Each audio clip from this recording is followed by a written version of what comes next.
یہودی جو مذہب ہے، نام جو ہے آپ یہودی سنتے ہیں، یہ دراصل حضرت یعقوب علیہ السلام کے 12 بیٹے تھے، ان میں سے بڑے بیٹے کا نام یہودا تھا۔ یعقوب علیہ السلام نبی ہیں اللہ کے، جن کا نام عبرانی زبان میں اسرائیل ہے، اسرائیل۔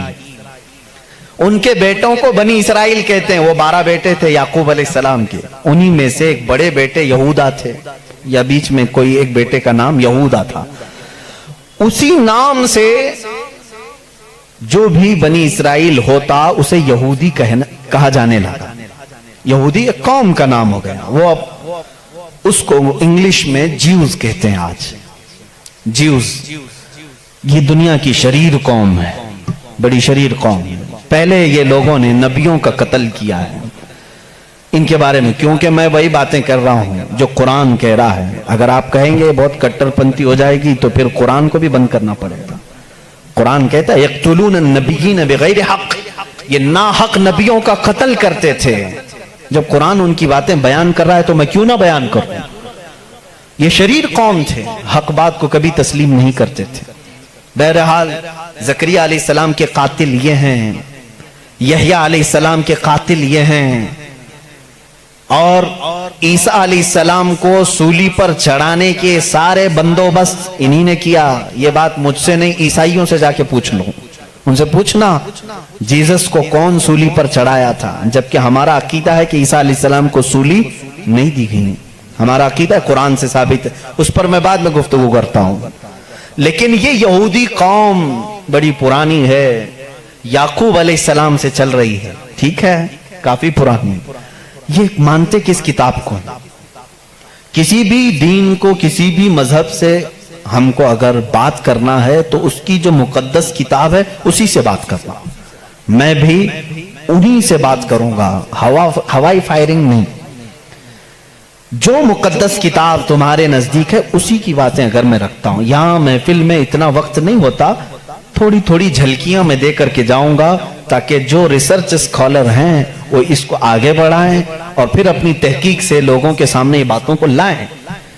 یہودی قوم جس کتاب کو مقدس مانتی ہے وہ تورات ہے، جو موسیٰ علیہ السلام پر نازل ہوئی، اور زبور ہے جو حضرت داؤد علیہ السلام پر نازل ہوئی۔ ان کتابوں کے مجموعے کو آج انگلش میں اولڈ ٹیسٹمنٹ کہا جاتا ہے۔ یہ کتابیں مارکیٹ میں دستیاب ہیں، ان کو کیا کہتے ہیں؟ Old testament. تقریباً اس کتاب میں جو الگ الگ چھوٹی چھوٹی کتابوں کو ملایا گیا ہے 73 کتابوں کا مجموعہ ہے اولڈ ٹیسٹمنٹ۔ جیسے قرآن میں 30 پارے ہیں نا، پہلا پارہ، دوسرا پارہ، تیسرا پارہ، اس طرح سے اس میں پارے سمجھ لیں یا الگ الگ ٹاپکس۔ یہ کتنے ہیں؟ 73 ہیں۔ اس میں بھی ان کا بڑا اختلاف ہے، میں سارے اختلافات نہیں بتا سکتا آج، لیکن قرآن میں سب کا اتفاق ہے، چاہے وہ شیعہ ہو، دیوبندی ہو، وہابی ہو، اہل حدیث ہو، کوئی بھی ہو۔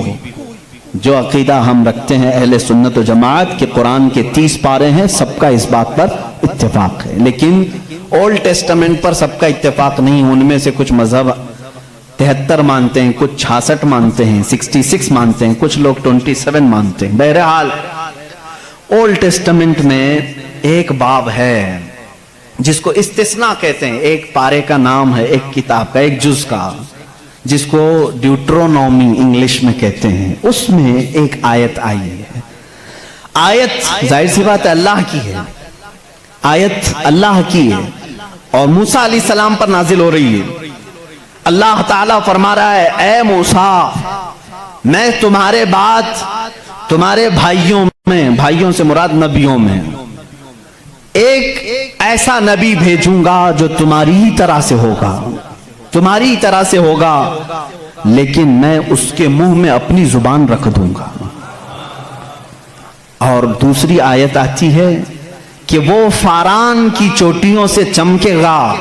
یہ فاران کیا ہے؟ یہ فاران کی چوٹیاں کہتے ہیں مکہ مکرمہ میں جو اب پہاڑ ہے، جبل کعبہ، جو خانہ کعبہ کے قریب، انہوں نے اس کو سب ختم کر دیا، آج وہاں پر بادشاہوں کے محلات بنے ہوئے ہیں۔ وہاں فاران کی چوٹیاں کہا جاتا تھا کہ وہ مکہ کا ایک پہاڑ ہے، اور